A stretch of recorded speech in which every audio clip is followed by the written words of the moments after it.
Do actually do the count. You get do the whole intro. Okay.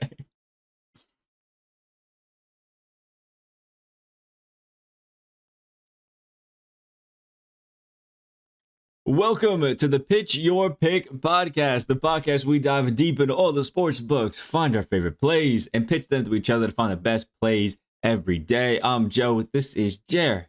How you doing today, my man? I'm doing good. I know this podcast coming out on Friday, but we're recording it Friday morning.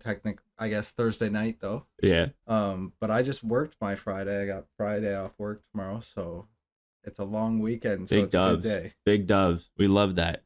Yeah, you know it's not a bad one. It's been a decent day, and I'm finally done with class for the weekend. That's a 3-day weekend. So I love it. So I guess we can get this started with the bad news, and the bad news is we suck. So both of us are now bang on even with a 1-3 night. Yeah. I'm still even. Yeah, you're 11-11, and I'm now 12-1. We keep it rocking at a steady mediocre here. Luckily, personal plays have kept us still positive throughout these trying times for podcast plays. But we're gonna try to remedy that today before we fully get into all of our bets and stuff like that. Stay tuned; it'll be a little bit later. Obviously, we gotta cover the slates for the games today. And we can get into this NHL one just quick. You can tell us what you're feeling about this juicy little NHL slate. Jesus, I can't speak. Yeah, I haven't looked too far into this one yet. We got 7 games tonight. When I looked at it originally, the game that jumped off my screen was the Vegas at Anaheim game. Love it. You got to be intentionally saying Vegas at this point. Vegas. But the Vegas team is only favored by -120. Against the Ducks, that's surprising. So I've looked at it, and Vegas has lost, I think, 3 of their last 4. They haven't been playing well, but that's an intriguing line there. Columbus is playing, so that's always an interesting game to bet an over on. That's almost automatic at this point. Carolina and Pittsburgh will be an interesting game. The Rangers and the Devils will be interesting. And the other 3 games might be prop games, but they don't look all too intriguing right now. Yeah, all right. Like it. For the NBA, we have an all right slate, I will say. We have a really nice game, I think, in that Bucks and that Bulls game. I just think it's going to be a fun one to watch. DeMar and Giannis go at it, although the Bucks or Bulls will be on a back-to-back, so they may be a little bit tough. The Cavs and the 76ers, I do think that'll be a pretty good game as well. Could see something nice. Jazz and Pelicans is pretty good. We talk about that game a little bit later today, as well as this Knicks and the Suns game. All around, I think it's decent, but nothing like crazy. I think we have 2 good games, and that Bucks Bulls one and Cavs 76ers. I don't know if you agree, and the rest are kind of trash. I think actually a really interesting talking point about the Bulls Milwaukee game, more from a betting perspective, is the Bulls. They're the best team at home against the spread in the NBA, and they're actually like, it's not too often you get to bet on the best team at home against the spread, and they're catching points. Fair. I know they're on a back-to-back, and they kind of didn't play the best against the Hawks last night. They did not. But Milwaukee isn't the best team against the spread either. I know it's a short line, so the spread kind of anything can happen at the end of the game with free throws and whatever. But I think that's going to be a great game to watch. Yeah, I just think it's going to be a good one to watch. And it's on ESPN, so all of us that don't pay for NBA TV, hey, we can watch it. Love that. And then anyway, we'll just wrap up quick college basketball. There is one top 25 matchup. That is Murray State versus Southeast Missouri State. There's no spreads or anything like that out right now, but I would assume Murray State's probably going to be at least a 10-point favorite. So that's a bit of a snooze. Got the pillow out already for that game. But the rest of them really just don't excite me. I think Loyola Chicago will be fun against Bradley. These are 2 decent teams. But in general, I think it's a lot of good teams, but these are mostly like the lesser known colleges going against it. We had a good one at Morehead State and Belmont. But in general, I just don't really think it's anything too crazy. It wasn't really a slate of college basketball games that excited me. So we're just going to move on, come back to this 2 webcam screen, and have Jer introduce us with his first pick of the day, which we'll have to find out. You didn't hint anything. So we don't know what this is. Yeah, so the first bet I'm going to talk about is the Minnesota Timberwolves at the Oklahoma City Thunder. Ooh. So the Minnesota Timberwolves are actually the best team to the over on their team total with a record of 37, 25, and 1. And they get a matchup against a Thunder team who hasn't been playing all that well at home recently. Over the last 5 games, the Thunder haven't been playing that much defense either. They're allowing 125 or 120.5 points per game. And the Timberwolves have one of the most explosive offenses in the NBA. Minnesota ranks 6th in points per game, and D'Angelo Russell has been on a tear on the road this season. He's averaging 20 points on the road this season compared to 17 points per game at home. And he's taking and making way more threes on the road this season. Over the last 10 games, the Thunder are 2-5-3 against the spread at home. And tonight they'll be missing Lou Dort and Josh Giddey, their number 2 and 3 leading scorer. And I would probably say 2 of their better defenders, even though the bar is not set that high on that team. Over the last 10 games, the Timberwolves are 6-4 against the spread. They're coming off 2 straight covers against Cleveland and the last game where they beat Golden State by 15 points. The Timberwolves have won both their matchups by more than 8 points against the Thunder this season, and the last one they won by 25. I like the Timberwolves here laying 7.5 points. Yeah, I mean, I don't disagree with it really at all. I mean, what do the Thunder have without Dort and without Giddey? I mean, arguably Dort is their best defender in general, who you would probably stick on D'Lo. So now that's not there. So D'Lo probably can go rogue.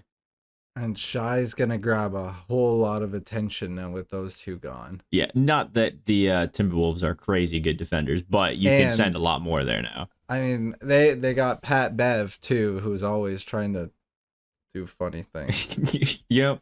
I think Pat Bev is more about the mental game than he actually is about playing the defense. But, if it works, it works.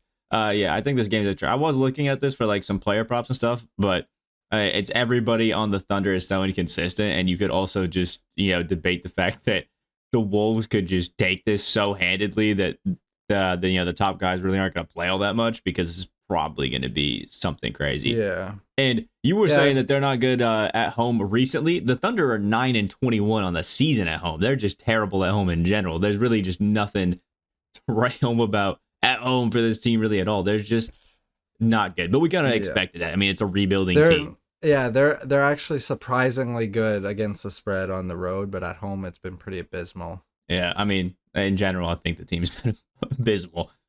Sorry to any Thunder fans out there. The future's looking bright. You got 50 draft picks, maybe someday you'll get a bright player. I mean, with the amount of draft picks they have, and if they don't win a championship, just blow it up. Just blow the whole franchise up. Call it an L. Sell it. Chalk it. Send it. Something's going wrong. Bye-bye. So yeah, we'll move on for that. I really like that one as well. So we'll move on and we'll go to the first game that I guess I hinted at a bit, and the Jazz and the Pelicans. And I'm going away from the strategy. We're not going Donovan Mitchell. We're not going CJ McCollum. We're not going Brandon Ingram. We're going to Bojan Bogdanovic because I think that Bojan is probably the most slept-on player on this Jazz team. Everybody gives hype to Clarkson, but Bogdanovic has actually been hooping. We're going to be looking at his points and taking the over on 15.5 because he's actually kind of been on a tear. Now, Bojan has actually hit this over in 6 of his last 10 games, and the 2 games that he didn't, he had 15 points. So he's right there. Essentially, Bojan in his last 10 games has been getting almost exactly at that 15 mark or damn close. So, it's looking pretty good for this game against New Orleans, who's also one of the worst defensive teams just in general. So on top of that, in the last 10 games, he's actually averaging 19.3, which is actually pretty damn good. He had 2 20-point performances previously against the Pelicans, though there was one 11-point game there. And essentially after this New Orleans trade for CJ McCollum, they've kind of just ignored defense and gone straight offense with it. We have Rudy Gobert back with the Utah Jazz, so there's been more attention on Donovan Mitchell and Rudy Gobert as well. which means a lot of those kickouts, whenever anybody drops the Bojan, is wide open. And if Mitchell or Gobert get shut down, the next option really after that is going to be Bogdanovic to really get those buckets down there.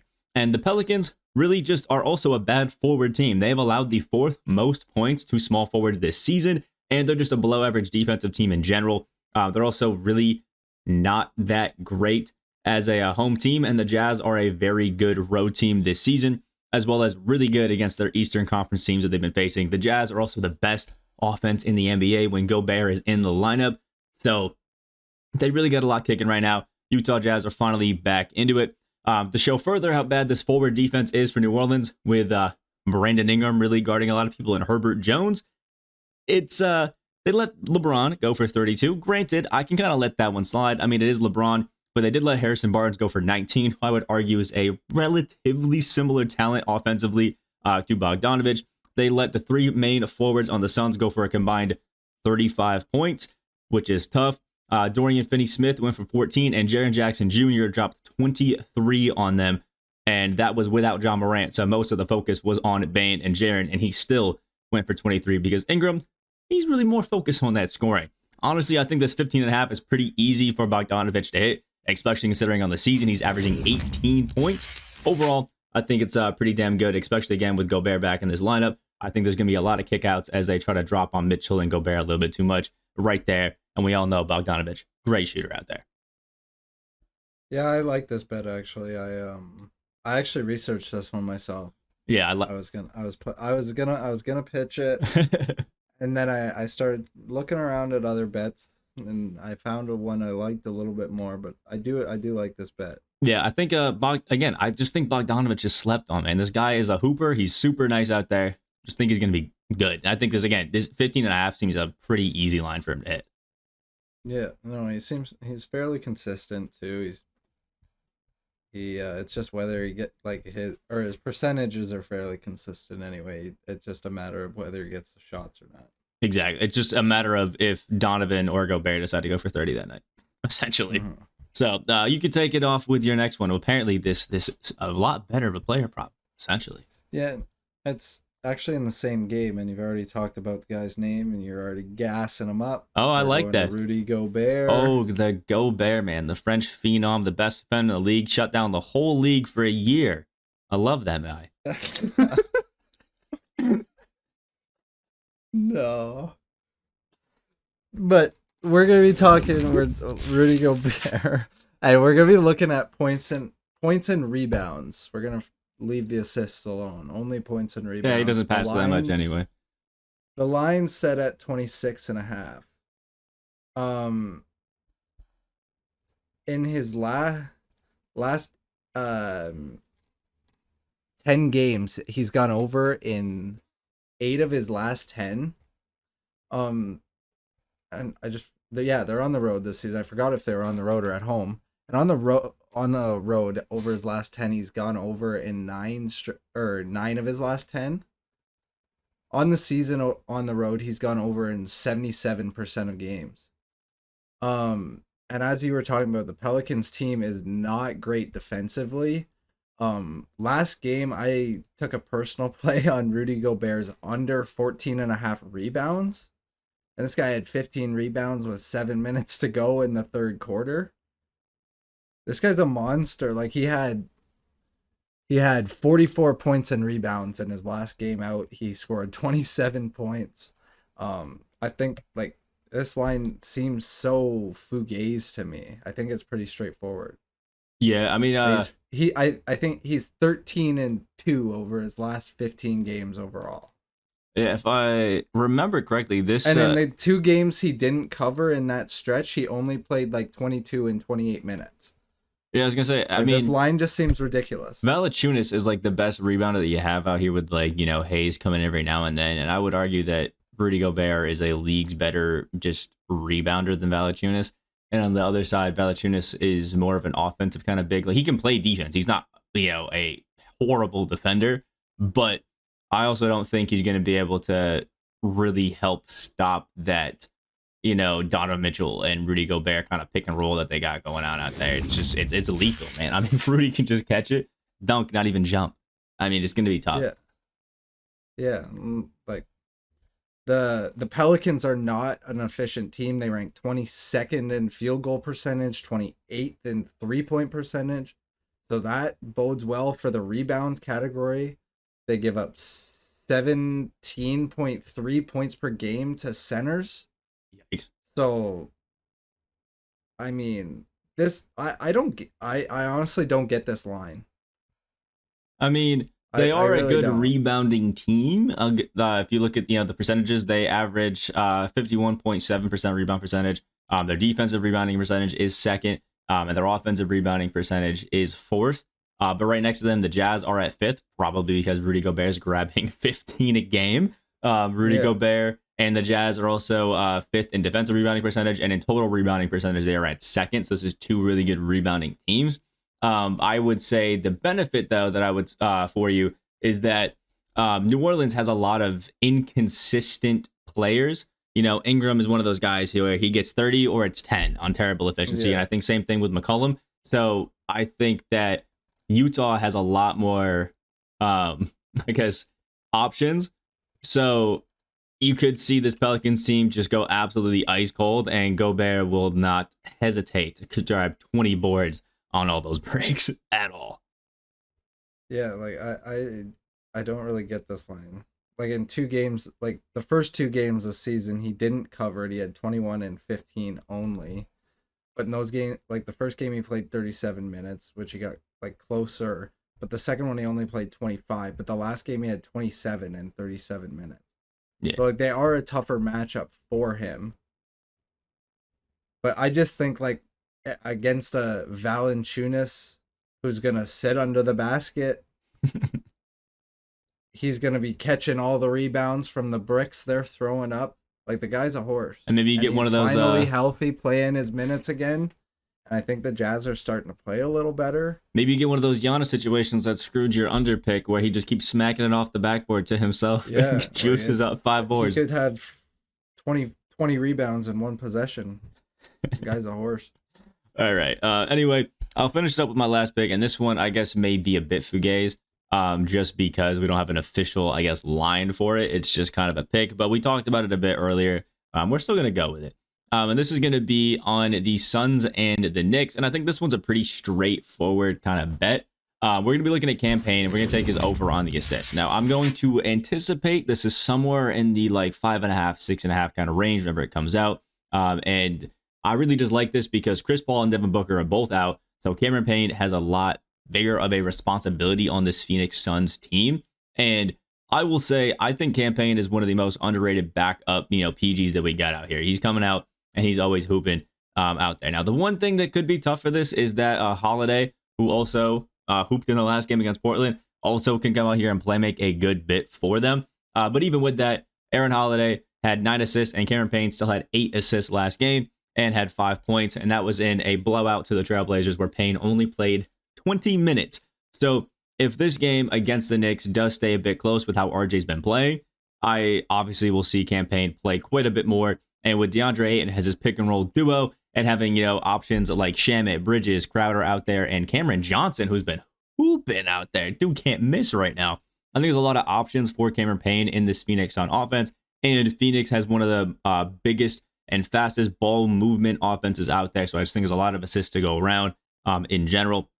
Even with CP3 in the lineup, Cameron Payne has still been averaging 10 points and 4 assists. I do kind of like going on an over for points and assists if that is out. And he's only been playing 20 minutes to get that 10 and 4. So right on the line. So I think without CP3 out there and him playing more, I think it's going to be pretty damn good. I expect Cam Payne to be somewhere in that 25, 30 minutes range. And I think easily he can hit that 6.5 assists in there, considering last time he played New York in only 18 minutes, he had 13 points and 6 assists, and that was with CP3 playing. So I think in general, this is a pretty easy one. So whenever that Cameron Payne one comes out, we'll obviously update on the Twitter or anything like that, and I'll have it in maybe a TikTok or whatever if it's out there. But I just think in general, whatever Cameron Payne's assists are, take the over.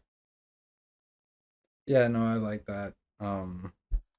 I mean, when Chris Paul starts, his assist total is like 11.5. Yeah. And I know like Cam Payne's obviously not Chris Paul, but their offense is clearly built for the point guard to distribute. So if he's stepping into that role, I wouldn't dispute any pick against an over on his assist. Yeah, especially when the guy that most of his assists are probably going to go to is DeAndre Ayton. Yeah, I mean, the odds are probably pretty good that he finishes those. Now, you especially have said that assists are probably one of the most finicky things that you can bet on, along with rebounds. So keep in mind, may not be the most safe thing ever, but I think if there was a time to bet on it, it would be the backup point guard in the Suns team when Chris Paul's out. So we're going with that one. Anyway, we'll get our daily pick screen set up along with a special segment, which will start right now. All right, so here we are. As you guys may have saw if you watched last week, we do a Friday segment where my girlfriend Fran hops up and does Fridays with Fran and pitches her pick. She got her way and the name was changed because we were sick of hearing her complain about it. So here we are with Fridays with Fran instead of Franny Fridays. Although I will, for the record, state that JR and I are still for Franny Fridays. Anyway, we'll let her take it away and pitch her pick. Thank you. All right, I'm going to be talking about the Cavs versus the Sixers game, and I'm going to be taking Darius Garland's over at 20.5. Boo. Did you already boo me? Yes. That's rude. Continue. All right, so he didn't play a lot at the end of February because apparently he has back soreness. But he played on Wednesday of this week and scored 33 points. And then the previous 3 games that he played in back in the beginning of February, he had scored 30 points, 27 points, and 27 points. And the last time that they played the Sixers, he scored 27 points. So I feel like his over being at 20.5 seems pretty reasonable. And also worth mentioning that LeVert and Rondo are both out. Well, Rondo is technically doubtful, but they don't have a lot going for them on the bench because of that. Okay, so that's where it ends? Yep. Very abrupt. Okay. Thank you. I don't mind it. I think that this Sixers team is kind of rolling as of late, so your one concern could be a lack of total minutes that Garland is playing out there. But he is one of those guys that can kind of get buckets in a very short time span. It'll just be interesting, but I do like the fact that we have Jared Allen, Mobley, Garland all playing together. So that does kind of help it, but I am a bit concerned about the lack of LeVert. Not that it's really mattered throughout it, but yeah, I mean, I don't hate it. At 20.5, it's not too bad. We shall see. I think it's better than any prop that you've pitched on the podcast so far. Thank Me? you. Yeah, you. Oh, that is some fugazi. The guy is on a heater. He's had 24, 27, 27, 30, and 33 in the last 5 he's played. Yeah, he's been on a heater. You never know, maybe the back is sore. He is playing great. He's carrying the boys. That's why his back's sore. It's fair. I mean, the second leading scorer is Jared Allen. You can't love that. Like, no kidding, the guy's got a sore back. The Duffy is full. The Duffy is indeed pretty full. I won't disagree. Yeah, I will be finding that prop as soon as it comes up, and I'm betting that one too. Yeah, I do agree with her that 20.5 does seem a bit low for Darius Garland, to be honest. Like, yes, that's what he's averaging on the season, but like in February he averaged 28. Like, I don't know. That's just it seems a little interesting at least. You should bet it as soon as possible. I mean, Philly's been getting up and down the floor too. Yeah, since Harden they've been playing a lot faster. Yeah, they scored 125 points. Like, the Knicks didn't score that much against them, but the Knicks are horrible. RJ hooped, if that's any evidence. Yeah. RJ scored 40 on him, so. Yeah, you know what? We'll give Fran this one. We'll give her a thumbs up on. Thanks. I want a new partner. I want Fran. All right. So from now on, Fran will be replacing me on the podcast. If I could actually show the two of them at once, I'd do that. But instead, we just have this. So I guess we can have Fran say her goodbyes before we finish up the daily picks section over here. All right. Well, hopefully the next time that I'm on the podcast, the picks will be 1-1 and not 0-2. Yeah, let's hope for that. All right, let's move it on to the today's picks. All right, so here are today's picks. We have Bojan Bogdanovic at over 15.5 points. The Timberwolves to cover their spread at -7.5 versus the Thunder, though that may change. Gobert over 25.5 or 26.5, sorry, points and rebounds. And then Cam Payne over on whatever the hell his assists are, though that is to be determined on what it is. So the line's obviously going to be a little weird. And then we have the Fridays with Fran pick, where she has Darius Garland over 20.5 points at -106. Juicy play there. She honestly may have the best pick of the night, so we'll have to see. Anyway, this has been the Pitch Your Pick podcast. If you guys did enjoy and you're watching on the YouTube, hit that like button down below, comment what you guys think, and hit that subscribe button. If you're watching on any of the podcast platforms, leave us a wonderful 5-star review. It's going to help us and all those wonderful things. Check out our Twitter, TikTok, and all that wonderful other stuff. If you can, links are in the description down below. We hope you guys have a wonderful rest of your day. Make some bets and make some money. See ya!